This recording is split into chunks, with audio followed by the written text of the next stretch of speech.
Alrighty, everyone. Hello, my name is Brian Puente. I am one of the Adobe Creative Cloud evangelists here at the University of Arizona. I am joined by Alex, who is here in the chat for this workshop. And today we're going to be talking about using Spark Post to create graphics and pretty rapid media content here. Super excited to have you here. If you haven't used Spark Post before, you haven't used it in a while, there have been a lot of changes that I think make this a pretty capable service here for rapidly developing and sharing content. So we're going to go ahead and get started here in a moment. If you're using it, you can download Spark Post and Spark. You can download Spark Post, which is what we're going to be focusing on today, in the App Store and the Google Play Store for your Apple or Android device. But we're going to be using Spark on the computer today. And unlike the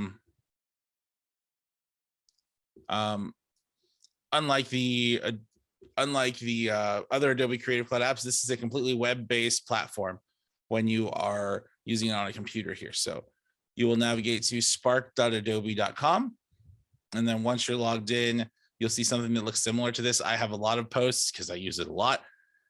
But if you don't have any, you'll see something similar. We'll walk through everything. But the idea is that when you're using it on your desktop, spark.adobe.com, and to have the best experience with some of the newer content that's on here, I recommend that you use Google Chrome or a Chromium web browser when creating inside of Spark.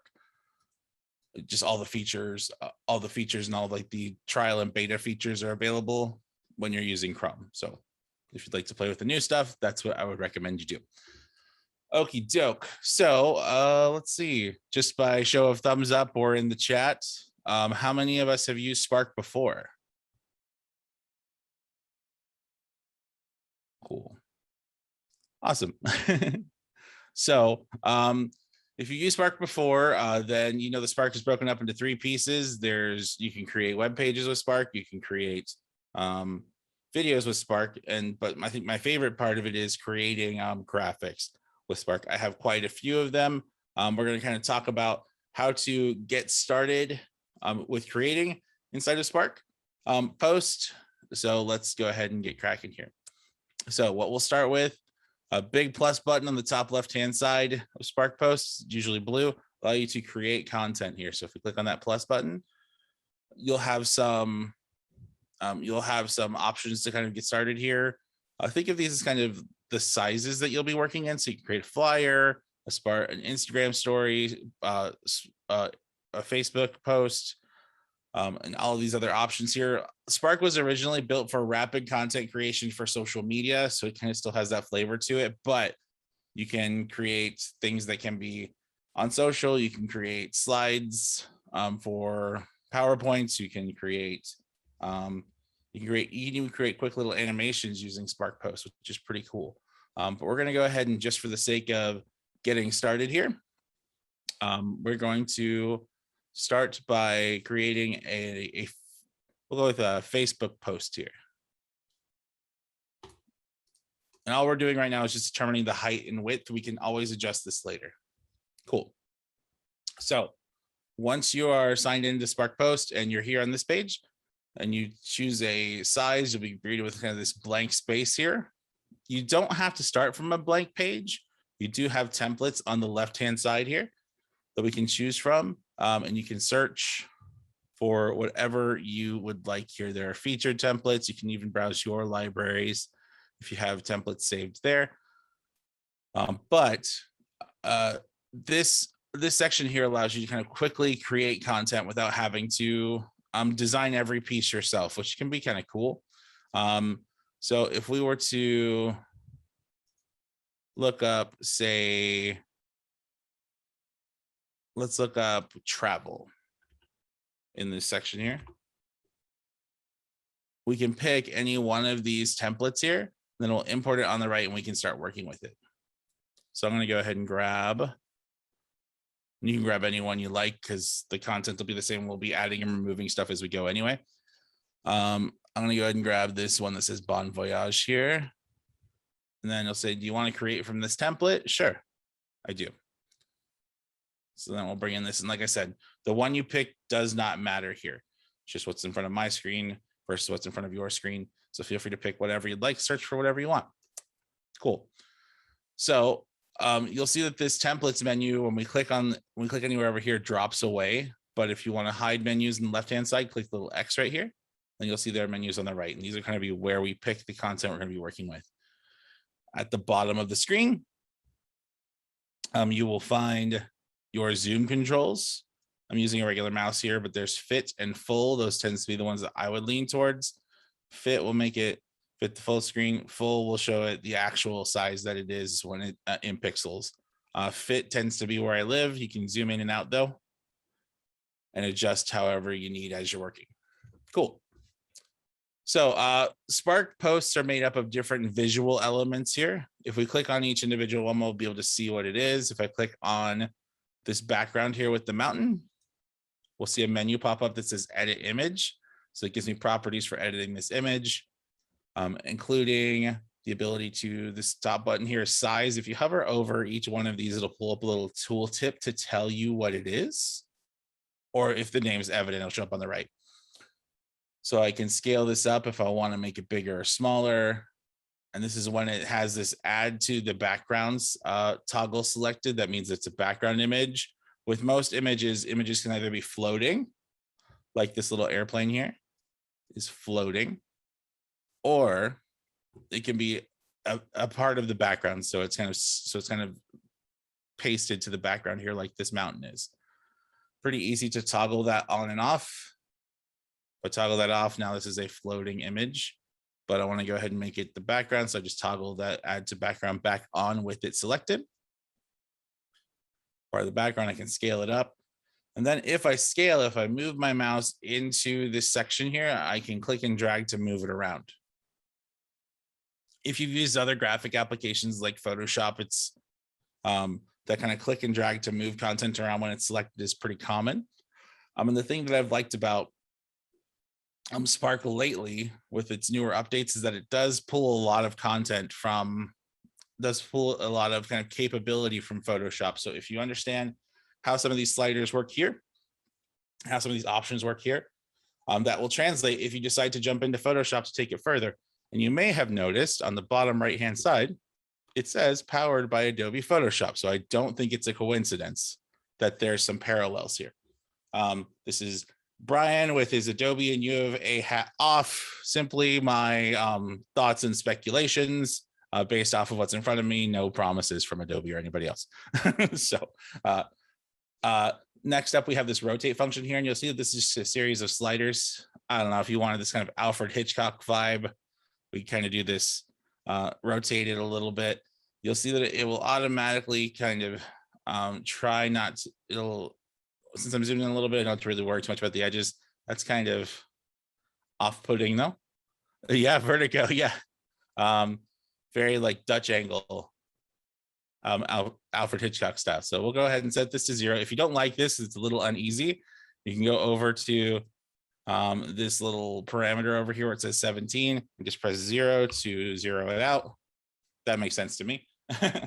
And then we can flip and all of this stuff kind of as we go. There are different filters, which we'll get to in a minute, but the main point of it is that when you select an object in the center position, you will see all of the parameters for it on the right. And this is a context sensitive menu. It will change and update as we go.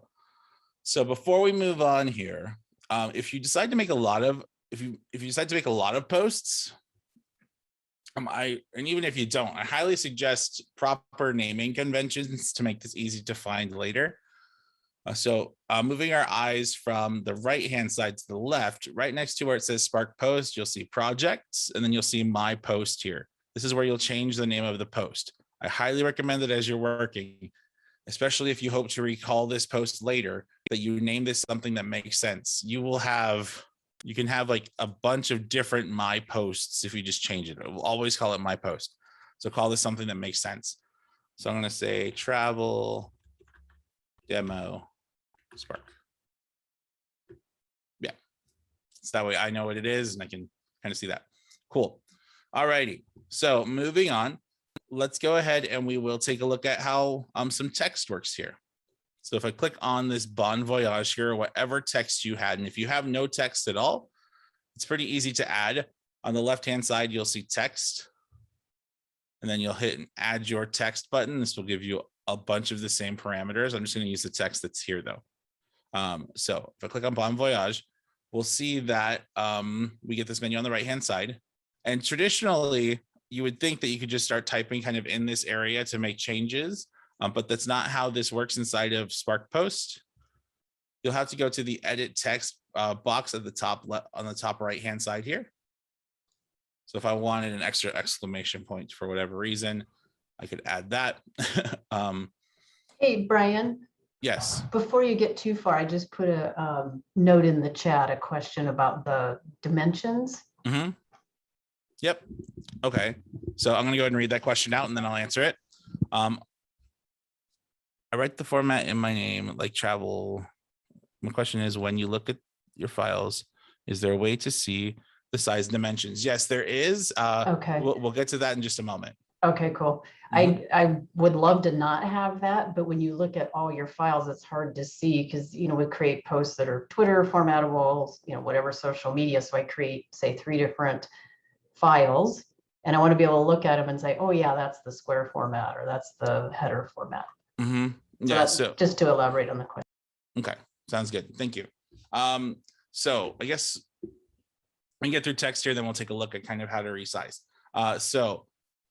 When you look at your text, you have the color here in this little swatch. These little swatches are kind of all over the place. When you hover over, you'll see 3 little sliders. Click on that. Maybe give it a second. It is web-based, so they can take a moment. Cool. So then you'll see what your current palette is. If you have a brand set up, which you can set up on the main part of Spark, you'll see your brand colors here. You can insert a custom color, or if you hit more, you have swatches. You can change this to kind of whatever you want here. So if I make that white, for example, or this blue, it's pretty easy to kind of set up. And then the kind of cool thing is, you may notice under current palette and suggested, it takes a look at your image and gives you colors based off of the images that you have on your page, which can be super helpful in keeping things complementary. I'm going to go ahead and just go with a straight white over here. And that feels pretty well set up. And then we can control, and we'll get into stuff like this in a minute, but you can align left to align right. And then there are all sorts of different ways to adjust that. And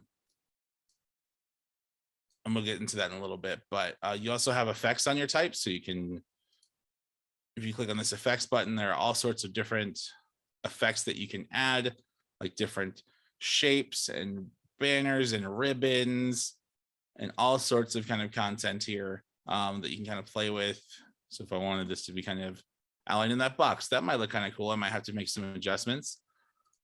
But you have access to basically all of these different ways to play here, which is pretty neat.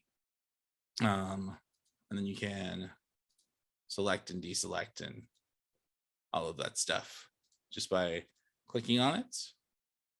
So, and then if you want to step back to wherever you're at, there is a undo button. You can also use Control Command Z on your keyboard, which is pretty nice. I'll just back up a little bit to get where we were. Perfect. But you can play with outlines and shadows and things like that, and we can dig into that in a little bit, but I want to make sure that you know that it's there. Finally, if you know that you want text there, but you don't know what you want the text to look like, there is a find a new style button. Think of that as kind of like a shuffle button. If I click on that, it will change the look of my font. And then once I find something I like, I just stop hitting that magic wand button.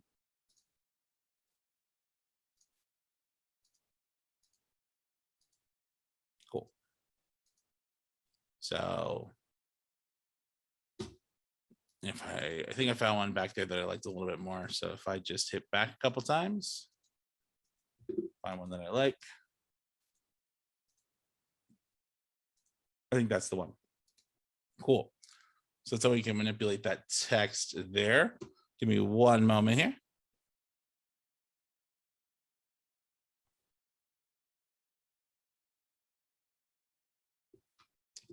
Okay. So when selecting fonts, there are a bunch of fonts that are available to you. If you'd like to just scroll through here, it has a lot of kind of built-in fonts, and you're going to see more on desktop than you will on mobile. But if you're looking for fonts in particular, you can scroll all the way down to the bottom, and then you can see Adobe fonts. So if you have a full Creative Cloud subscription, you have access to Adobe fonts where you can search for different fonts and things like that. So if there's a particular font that you like to use, you can typically find it there. If your font is not on Adobe fonts, you do have the option to add fonts here at the top when you set up a brand. If you hit add your fonts, it will ask you to navigate to wherever your font folder is kept and choose a font here. It's going to kind of depend on how your computer's set up, as far as where your fonts live. If you use a Mac or if you use a Mac or PC, just do a quick Google search for like how to find your fonts folder, and then you can select the font that you want there. There are also tons of places to download fonts from. I won't dig into that too much in this workshop, but when you're looking to add fonts that maybe aren't part of this list, they're going to be there. I do like to try and use Adobe fonts as much as possible because you don't have to worry about where those things live. But if you have a font that doesn't live there, that's how you would do it. So as you're kind of working with fonts, know that much. Let's see here.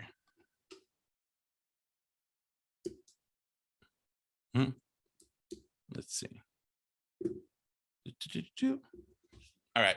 So with that being said, let's go ahead and talk about resizing our image here. So when you create an image and you like how it looks, you may want to design it for different formats and things like that. So if I go to resize here, this is where I can pick the different sizes for my project. These are changeable on the fly.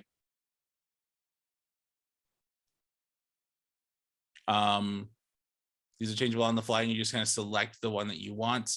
As you hover over, you'll see the dimensions for them. If you have custom dimensions you want to set up, you can hit custom size and set it up exactly how you want it. For those of us at the University of Arizona, we use D2L, and D2L banners have a specific height and width that they really like. But if I wanted to change this is kind of a portrait right now. If I wanted to make it a landscape, all you have to do is select the size that you want, click on it, and then Spark will try to kind of match it for you and have everything set up. So all you have to do to make this work is maybe make some minor adjustments here.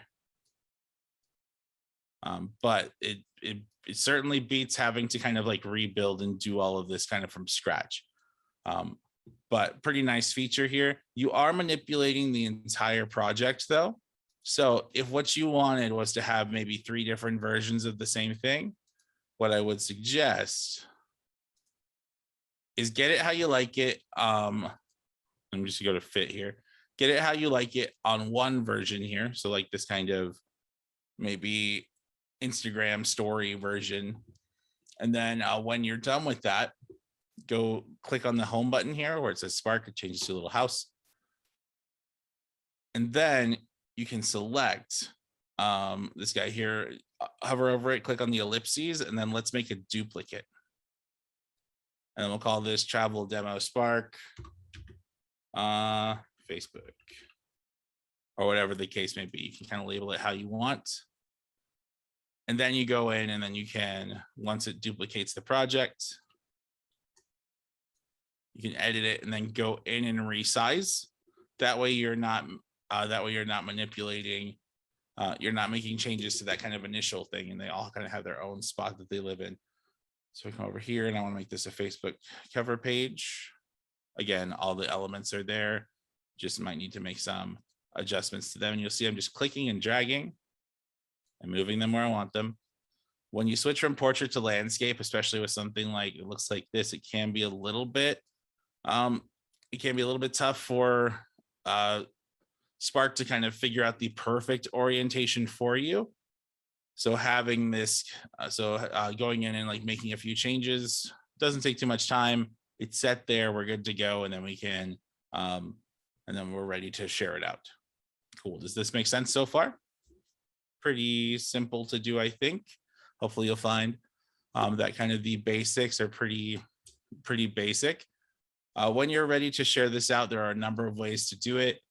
Typically, you'll want to export out an image of some sort. To do that, we're going to go ahead and click on download here. When you click on download, there are 3 different formats that pop up. So these are Spark's different output options here that they've kind of set up for a few different types of images. So the PNG with this particular software set will basically give you something that's best for graphics. So like if you're going to be, if you have a lot of pictures and things like that, or a lot of visual elements, and you don't really, and you can afford for it to be a little bit bigger, I like this one. JPEG I would use for web, especially to optimize for web pages that you need to load fast, or in our case, like because or in education sense, like this is great for something like D2L, just because it gives you basically the best kind of partnership between a good image and a small file size. And then PDF you're going to use if you plan to print this out. These are just the 3 presets for these 3 options here. If you've ever used Photoshop before and hit export, you'll know that all 3 of these options have extensive choices that you can make. Have extensive choices that you can make. And then we got a question here, why not PNG? Again, it kind of depends on what you're going for. If in most cases, you're going to be fine choosing either the PNG or the JPEG. The JPEG is just based off of how Spark in particular exports. Is built for being really, really small and would often be best for web. But there's probably not anything against the PNG. It's just going to be a little bit bigger of a file, and it's going to be better if you have really graphic heavy content. Your mileage will vary though. So if we export this out, let's take a look at the file sizes here. I'll export it out as a PNG and export it out as a JPEG. And again, just to clarify one more time, these are simply the export options for Spark. It is not a universal rule on those formats. Every format, when you go to export it out, an application like Photoshop has tons of different options that will affect the file size here. But for these in particular, we'll notice that this PNG here is 970 kilobytes, but the JPEG is 510. So it's almost half. When something's this small, I don't worry about it too much. Honestly, either one will be fine. They're both under a megabyte, but you can see like that the PNG is significantly bigger than the JPEG. And if you were dealing with something that wasn't web sized, that could really impact page load times. And I would argue that if you look at the 2 of them, and I'm currently toggling between them both, you have to look really hard to notice that you lose a little bit of the blue, you lose a little bit of variation in the blue right about here, where my mouse is hanging out. So you're not losing too much using that JPEG size. And like I said, if the file is bigger, built for web, with that JPEG option, I think you're going to have a easier time uploading it and getting people to view that on your pages. Cool. So that covers exporting, which is awesome. Now we're going to go ahead and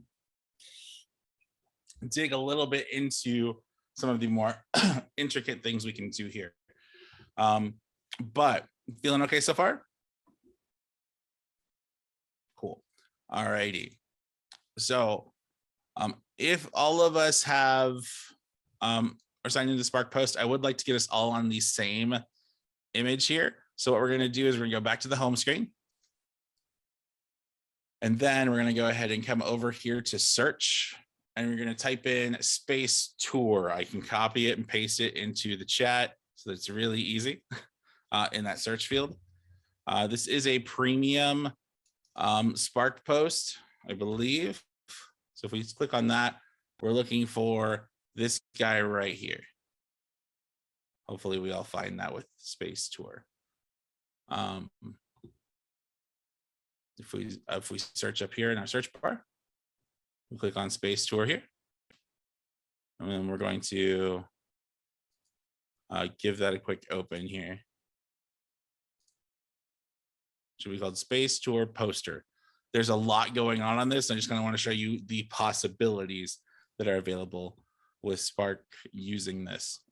So I'm not finding it, Brian. You said it's a premium one, and I'm signed in on my U of A account. Okay, well, if you can't find it, then that's okay.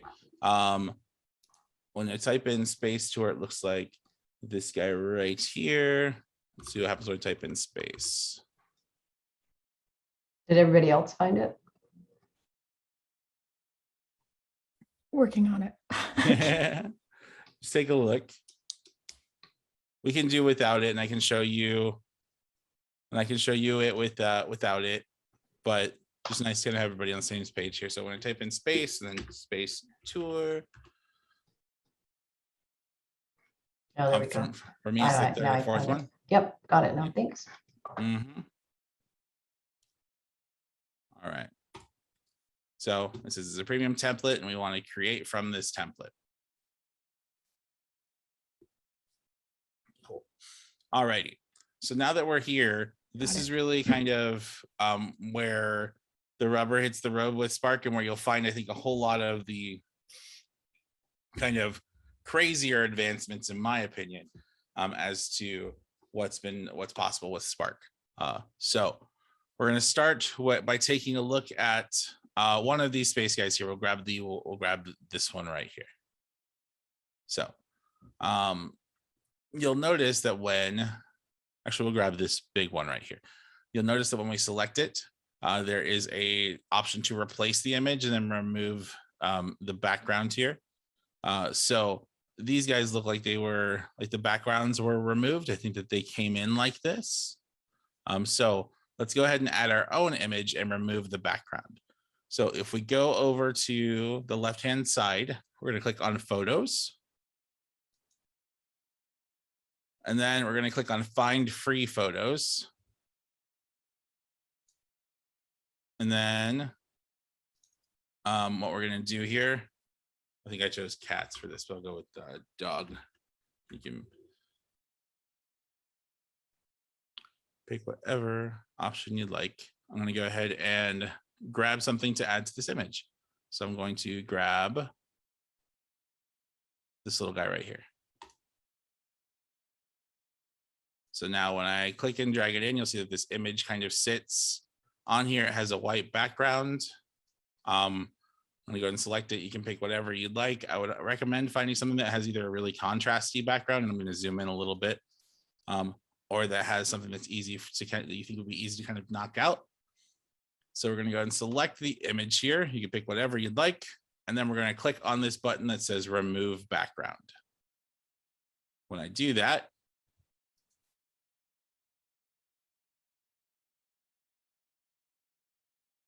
we'll see that it kind of knocks out the background without us having to do a whole lot of work, which is super cool.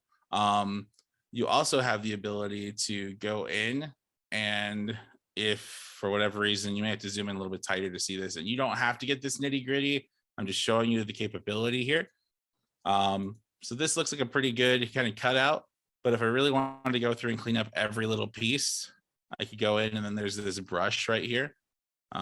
I can decrease the size of the brush, set it to erase, and then come in and try and clean this stuff up. There is kind of a law of diminishing returns, though, that I think you run into. And I think for what I want this image to do, I don't need to go very much further than what's here, but you get this really nice cutout that just kind of automatically happens. It's a newer feature to Spark Post, and it's pretty crazy. That is awesome. That is so cool. So what I'm going to do here is when I'm done editing the cutout, I'm going to hit OK. And it'll take a moment for it to do. This is web-based, so it does, a lot of what happens here depends on the speed of your internet connection as far as like how long it will take to do this. But I'm going to go ahead and move this guy over here. And then just because this is already kind of a crazy looking picture, I want to kind of make it match the craziness of it. So I'm going to go ahead and grab this little bottom widget right here and rotate him. Kind of have it kind of dangling off the side like this. That feels like it fits. And then what I'll do is I'll under enhancements here, under effects, I'm going to click this drop down. And then I'm going to go ahead and you'll see that kind of all this white is tinted a little yellow and everything else. So I'm going to go ahead and bring up the warmth to kind of make it a little bit more yellow so that it's not such a stark white. And then I will decrease the brightness a little bit and kind of play with these sliders to try and get this to match just a little bit better to the image that's there. And I'm not perfect when it comes to this stuff, but the idea is that we have highlight, saturation, contrast, and sharpness to help us kind of match the images here a little bit better. I'll bet if Alex were on the 1s and 2s here, he'd be doing better than me. But the idea is that we have all of these different options that we can use here, kind of make it blend in. And like what I'll tend to do here, so I'll also combine this with kind of drop at the top where it says edit image. You'll see a few different blending modes, but beneath that you'll find your opacity. I'm going to drop the opacity just a hair and let's see what happens. So just take a look at the dog here. When I drop the opacity just a little bit, I think he kind of blends in just a little bit better. While it's not perfect, the idea is that we can get something that's kind of close there. So you can kind of add your own images to this. And I think most of these, as you click around, they're all kind of pre-cut out and there were images you can bring in, but you can bring these in and move them around. Oh, I didn't notice there was a cat here on top of the plane. Okay, so the person who made this was thinking ahead of me. Ryan, could you show me again how you got to warmth? I'm getting like I click and then it's doing something without my making choices. Sure. So let's select the object. And then we're going to go under enhancements. And then there's a little caret right there that brings up a drop down when I click it. Yeah. And if I scroll down, I'll find warmth. I'll try it again. Sure. You can also reset those enhancements pretty easily. But yeah, if you just click on the icon, I just found that out too. If you just click on the icon, it will toggle it on and off and give you those options. There are also filters here that might help us. So often, actually, I think that looks pretty good. that matte there. Often getting kind of a good looking image is a combination of all of these things, especially if we're trying to do, like we're doing really simple compositing here. Which is adding an image to another image and then making it look like it belongs together. But it's a pretty cool process here. I wanted to make sure I shared it with you so you can cut out images here. Of course, this works best when there is high contrast and between your subject and the background. And if there's focal distance or like your image, the thing you want to cut out is in focus, but everything else is blurred out behind it. This it's going to have an easier time of cutting that out as well. But there's a pretty powerful AI engine behind all of it. Does stuff for you in the background. And I just wanted to kind of show you. I thought this was kind of cool. And I wanted to show you that you can do stuff like this inside of Spark. So pretty rad. And then the other reason why I like this picture is that we have this kind of water right here, right? And then we have this background image of this space here.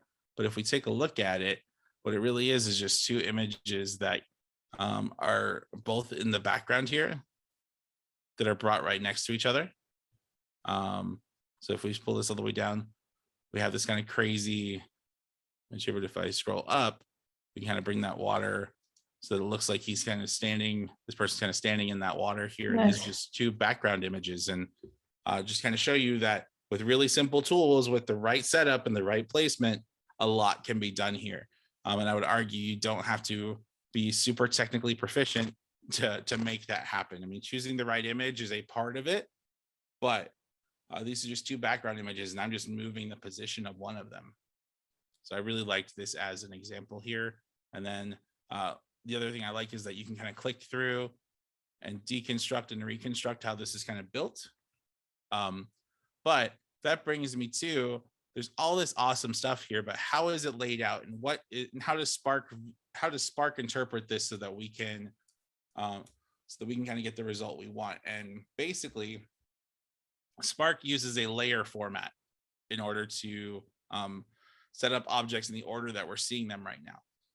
If you look on the bottom right hand side of our kind of view window here, you may have already played with it, this little thing that says 10 plus.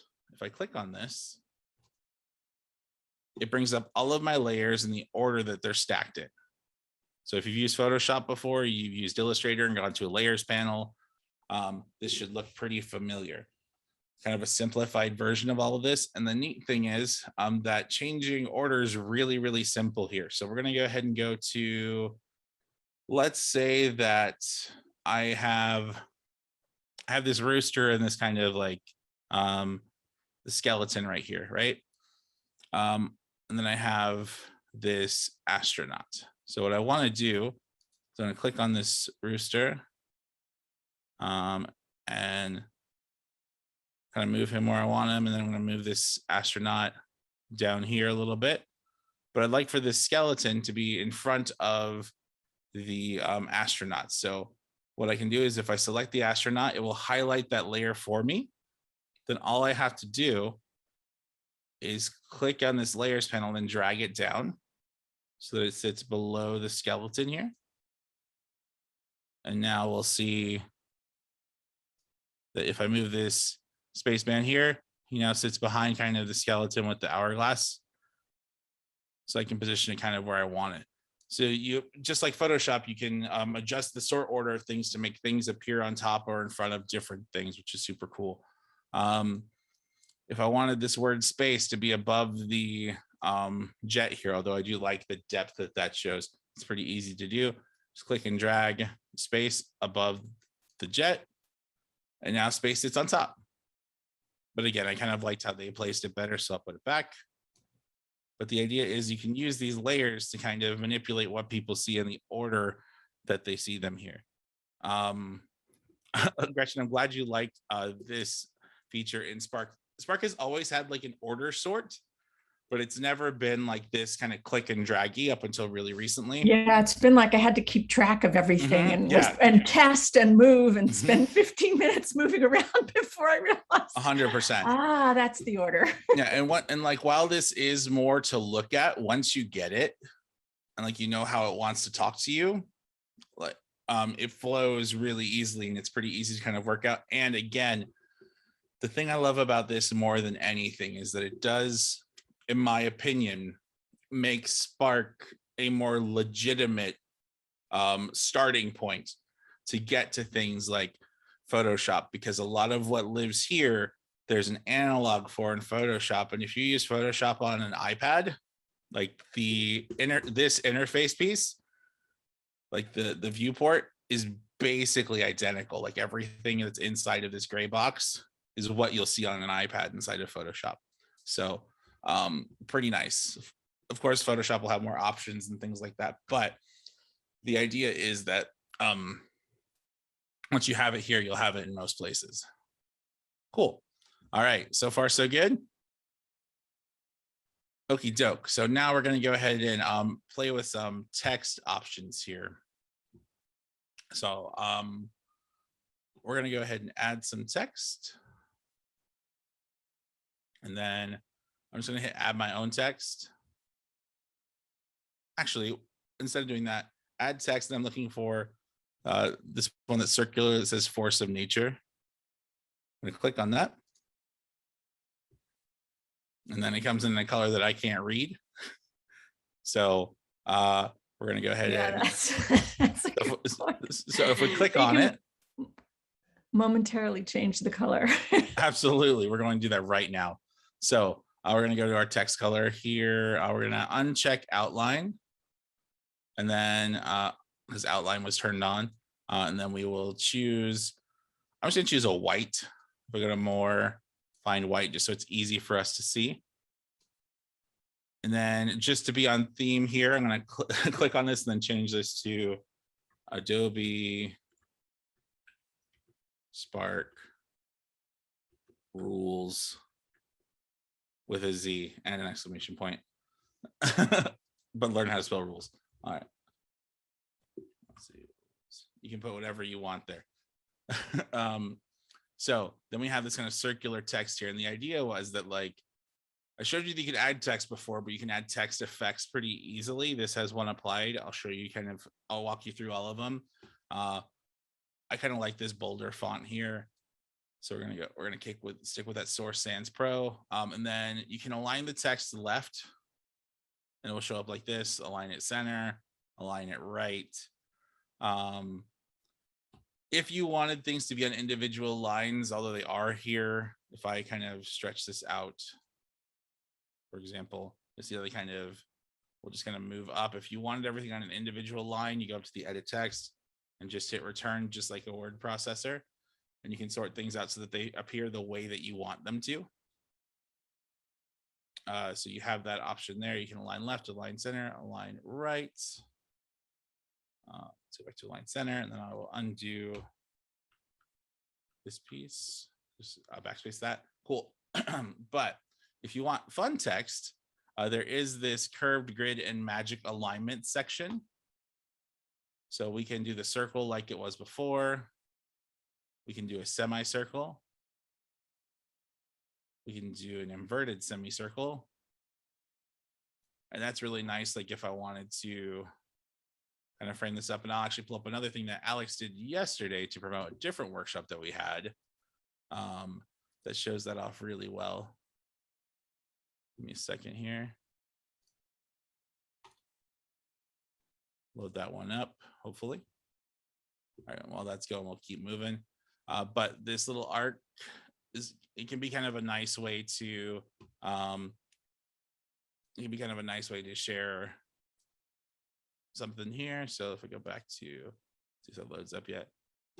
Ooh, what happened? So you can see that like a inverted one and then another one were used to kind of get this kind of framing around there, which is pretty cool.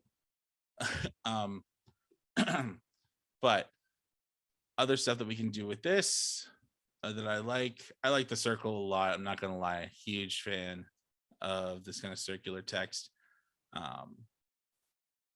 So other cool things that are here, we have this grid. So like if you want everything kind of individually spaced out, like this is kind of a popular thing to do right now. And I think it can look really good. And then as you adjust the size of it, and again, this might be a great spot where some hitting return a couple times would be helpful. So it doesn't say Adobe Sparkru. You can kind of work it that way. But that the individual kind of linear or even spacing can be really neat. Capitalize and fit looks pretty cool. Rotate can be neat. There's triplets. So like you have a few different ways to kind of show your text and make it a little bit more visually interesting. Drop cap can be really cool if you have the right stuff, but the idea is that some of these kind of fancier things that you may have to like adjust stuff for. Actually, I like this one a lot, especially with these boxes. If we line it up right, you can get some pretty interesting effects just with a few button presses. And then you can adjust your spacing here as well. So there's line spacing, so the difference between each line, which really doesn't make a whole lot of sense here, but letter spacing would in this case. Line spacing might make more sense here. So you can adjust the distance between the lines and our letter spacing pretty easily. So like I said, a ridiculous amount of options have recently been added here. And I just wanted to make sure that y'all got a chance to see them because they are pretty rad, in my opinion. Cool. Any questions on that? Any comments? Anything? Okay, cool. I just wrote a comment. It's just great features. I Oh, can't yeah. believe how much they're integrating in this. It's awesome. Yeah, no, and all of this is relatively recent, but it's pretty crazy what you can do. Alrighty. So next up here, I want to go ahead, and this is kind of busy. So I'm going to go ahead and jump into another thing that I prepared, but we can kind of work it. Should probably start from a blank one. I wanted to show you a few other pieces of things that you had access to. So if you make a lot of changes, it does have to talk to a server to kind of communicate those changes and save them for you. I have it open in a different window, so just in case this spins for a while. The more you add to it, the longer it's going to take. This is a pretty in-depth Spark post. So let's go ahead and see if we can kind of get it rolling here in a different way. So it's just spark.adobe.com. And I'm being pretty mean to my internet connection right now because I'm streaming this workshop and stuff. So yours should behave a little bit better. But let me see here. Let's go ahead and we'll create a new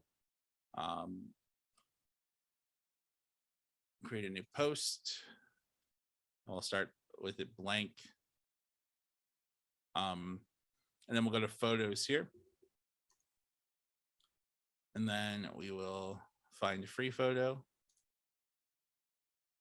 And then I will just look up. Cool. I'll pull in a picture of a dog here. I'll choose a different one.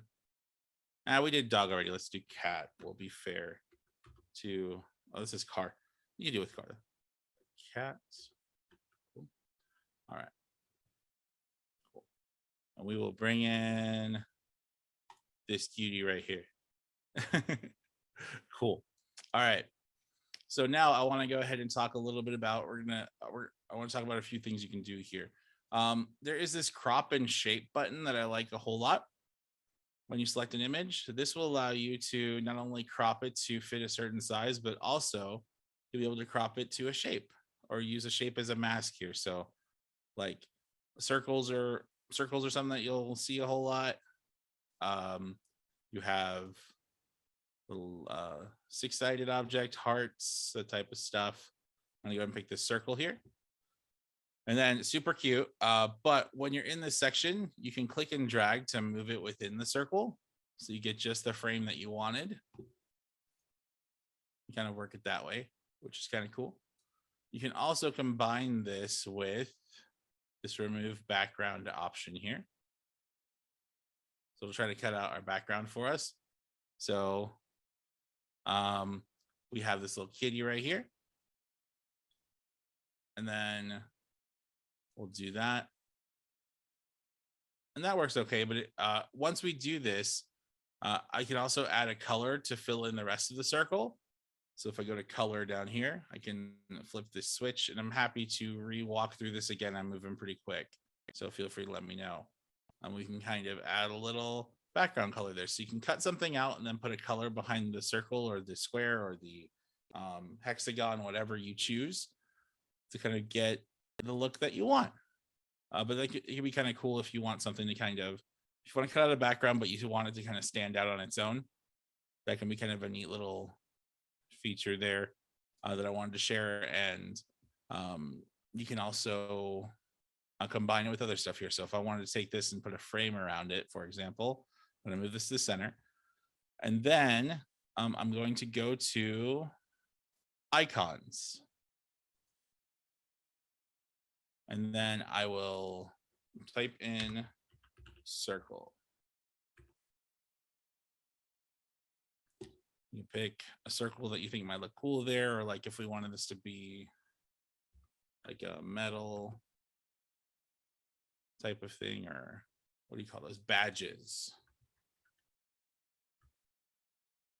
You can pick a badge here, and there are tons of different options for us. Let's go with this one. Then we can click and drag this right over here. Then we can resize it. I'm just having fun at this point. But I can move this and kind of center it up. All right, cool. So let's say that we wanted, this is our badge for whatever we're doing here. These are two separate objects, right? But if I click and drag over, let's see, if I hold down the shift key rather and select both of them, I get options for the entire group. So the way that I did that was I just clicked on the first one, hold down shift, click on the next one. And then I'm going to align these horizontally with using the center section here. Align tools are awesome for making sure that things are completely center. And then what I can do now is I can group them.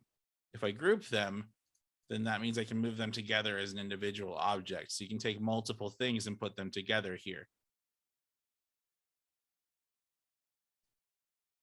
Let's see, question is, to do this, do all UA students need to set up an account and log into Spark, or can they just, can they do this all without logging in? You do have to log into Spark, and U of A students do need to request access. It is all self-serve. It is all self-serve, but they can request access at adobe.arizona.edu, and typically they'll have access within 24 hours. Usually it's within 2 or 3 though, just based off of how our system works. Cool. Great question. Hopefully that helps. Nice. So let's go ahead and let's see. I think I have an idea. So I'm going to go ahead and do one more kind of composite and setup here just to show grouping in a different way. I'm going to go to photos. I'm going to find free photos. I'm going to type in rocket. Since we have a cat and a sun, maybe something should be flying to near the sun. So if you go to rocket here, let's see if I can find it. I'm looking for this rocket on the playground here. This is something I've done previously. So again, I went to photos and then find free photos and then clicked on the rocket. Cool. I'm going to take this rocket here and then select it. And I'm going to remove background. And if I remember right, it did a pretty good job of knocking that background out. Pretty good. So you can go in and clean up the little bits and pieces that are down there using the brush, but for the sake of this, I think it's fine. So I'm going to leave it alone, go back to fit. Hit okay. Cool. And then I'm going to rotate this rocket a little bit just by using that rotation tool.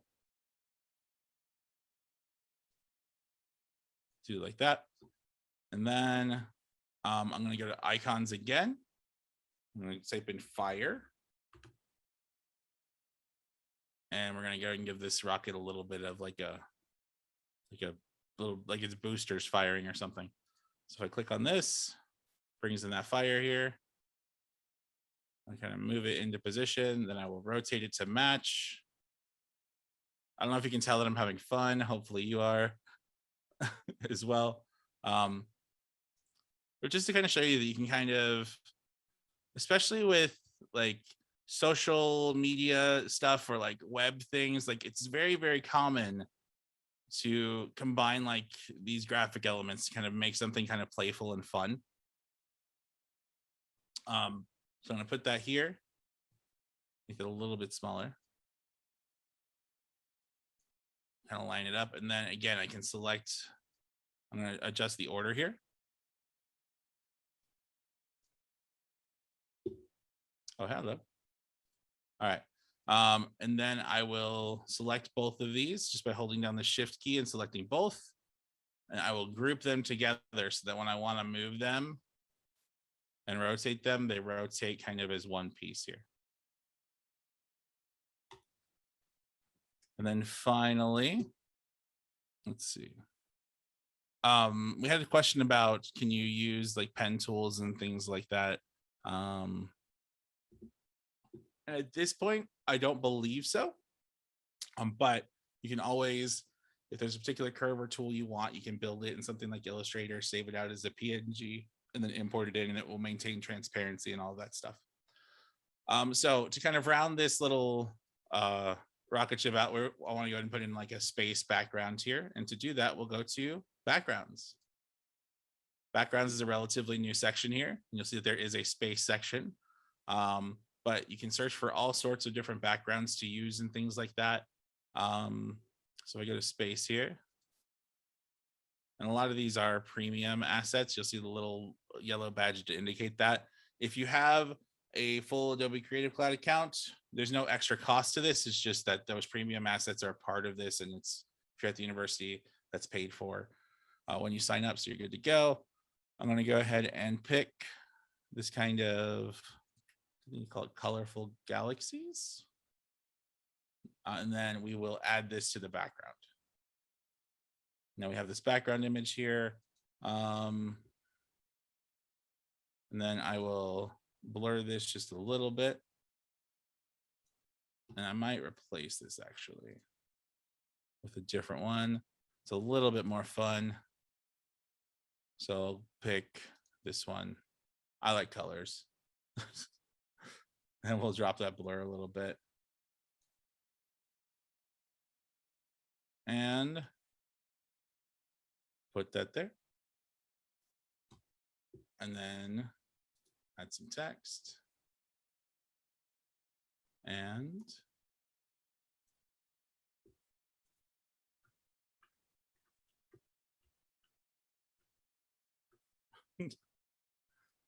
add that there. Nice and big, rotate it. And yeah. Cool.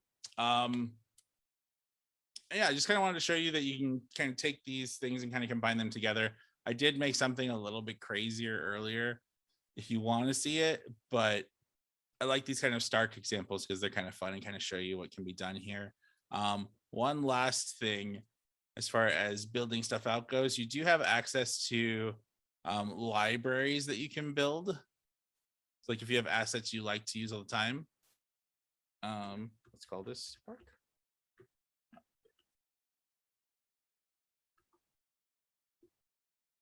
But this will give you access to any of your Creative Cloud libraries that you have. You'll see that while I was building that, you can add assets and things like that to this library to use over and over again. And it kind of walks you through all of that. And then you can invite multiple people to your library or make the library a public link. Yeah, and you can't add stuff directly to here from the Spark page, but if you were to, like, I think I have, let me see here.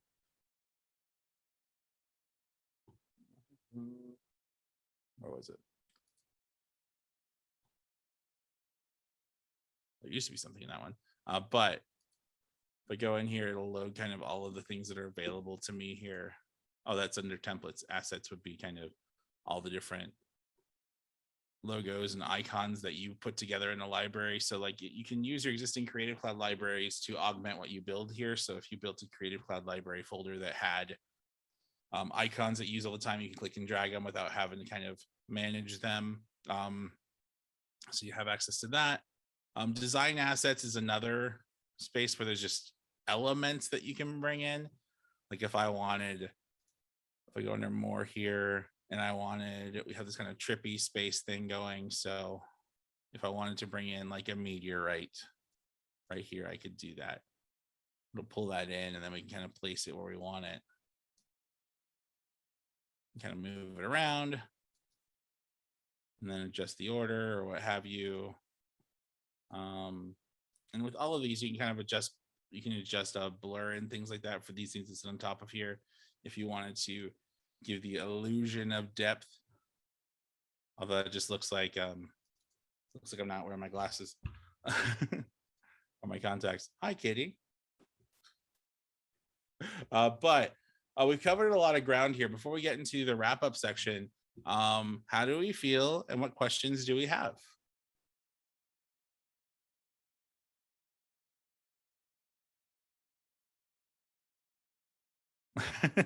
Oh, she is on it.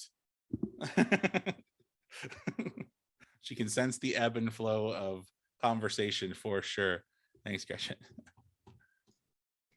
All right, cool. So let's go back to Spark Post here. One other thing I want to show you that's kind of a general feature of Spark is if you go back to your main page here and you go to the projects section, you'll see all of your projects listed here. And you'll notice that I have different folders set up. You can set up folders to organize content that you use into different sections that make sense for you. So like I have an Adobe workshop folder here, stock pages folder, a personal post folder. So to add folders under the project section, you can go to this little folder button here. And then it gives, they always try to give you cute names. We'll just call this test folder or demo folder. It's probably smart. Keep all my demos in here. Cool. And then it shows up as a folder that you can add stuff to. So you can absolutely just click and drag and move those folders in, those things in. But if you want to select multiple ones, you just click on this little checkbox right here. And you can do this for any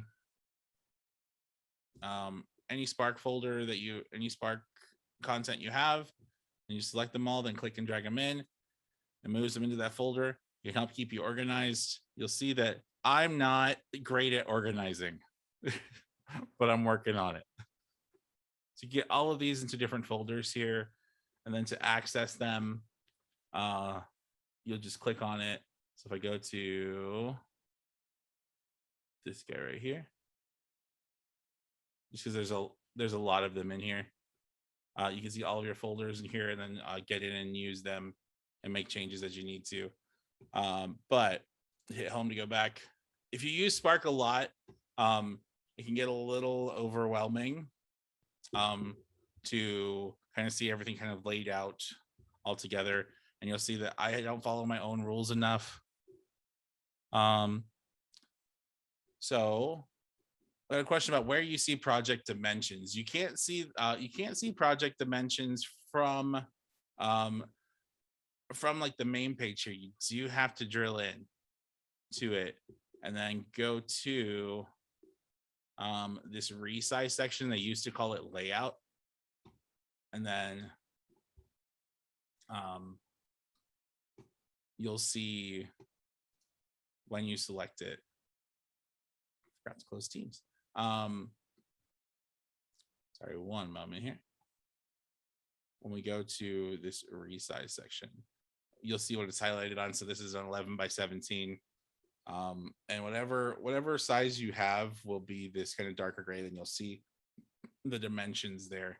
That is the only way that I'm aware of to see the specific dimensions of your project. One option you do have is in the name. You can call it like Twitter size or like 11. Right, that's what I was saying. I do, Yeah. and I was just looking for a way to not have to do that. Okay, Yeah. so review for me. So where am I seeing the actual size of this one? So when you click So when on you it, click on it, it defaults you to go- the you- current size, yeah. So when you go to resize, right? whatever's highlighted is the size Okay, of this. got it. So this is an 11 by And 17. and if Thank it's a you. custom size, Brian, will it show that original size up at top with its own size Yes. or? Okay, thanks. Yeah, and you can dial it in specifically too. Got it. in Okay, pixels or millimeters. Yeah. Okay, that's a great question, Michelle. Thank you. good. That's Mhm. helpful. Fantastic question. But yeah, that's kind of for lack of a better term, the size of it. Right. And I, like you said, I then name them Instagram or Facebook just so I Yeah, can quickly see. But but- you can have templates. That would be another good Mhm. option. Yeah, and yeah, so you could just under the share section, you'll see make a template, and then you can put that template in a library folder like we talked about earlier, and then you can share that library folder out to any user that you want, so that, and then you just tell them to navigate to this template to start making their project. You read my mind because my question was going to be, where do I save it as a template? Yeah, when you go through the template saving section, Got it. you can Okay. pick in a library, a Creative Cloud library to add it to. So if I add it to, just because this is a silly name, I'll add it to Hawkeye here. We'll call this knitting. We'll save the template. Boom, boom. Give it a moment to cook. And then if I go to my libraries here and I go to, I think that one was called Hot Guy. All right. And under templates, there it lives. Sweet. So yeah, if you're doing a whole lot of, we use the same format every time, but we change the words or we change the background image, build it out, save it as a template, make it a library so that if you need to share it, you can. And then work from there. Like Gretchen said, the integration with Google Drive, sending it right there is awesome too. Yeah, it's pretty crazy. And like I said, this software like is constantly changing and it's constantly becoming more feature rich. And I've been super impressed, especially lately, with what the capabilities are. And the cool thing is all of this stuff is available on your phone. But super cool.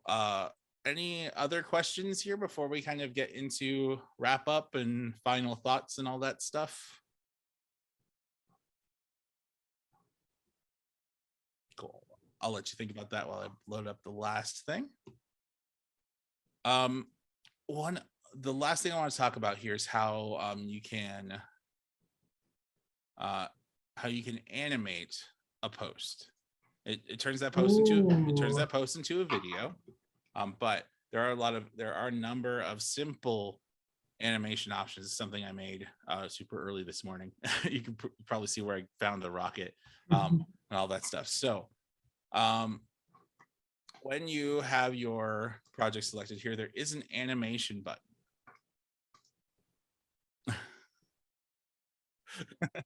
So the animation is really simple here.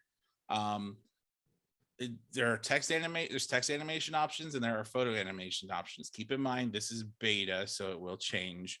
And you can only pick one at a time, I believe. But if I go with text animation options, I can do things like typewriter where it kind of types it out and then holds it and then runs it again. So it can be nice. That one doesn't work so well here. That's kind of neat. There's simple individual button presses that you can work here. And then there are, you basically just click on every one and it's just a single button press that does this stuff. So it's one and done. There aren't any individual parameters at this point to make adjustments, but those are kind of the text animation options. And then the image options, you have zoom, and it's mainly going to be the images that are there. So that looks kind of cool. And you can choose, and when there are options, you'll see different ones. So this zooms from in and out, and then out to in. Can you insert hyperlinks on a post? That's a great question. The answer is not natively, but if you have this on a web page, you could just like any other image or video, you could link that out on the web page there. But no, there is no built-in click here type of option. A lot of your social media platforms that you might post that on have those features. Like if you have enough followers, the whole swipe up or tap here, that type of stuff, but not native to post. No. But you'll see that I'm just kind of clicking through them. I think I liked the zoom one myself. But yeah, they kind of fade up here. I like this guy. And let's say that I like that and I want to keep it. That's great. I'm going to go to download. So download it as an MP4. It's a video. We'll start the download here. It'll cook and export it out, and then it'll be a video I can upload other places. If you're working on this, let's say that you wanted to, the one thing that's on your phone application that isn't on your desktop application under animation is the ability to add like animated GIFs and stuff like that directly to your post. So like right on top of it, like bake them in.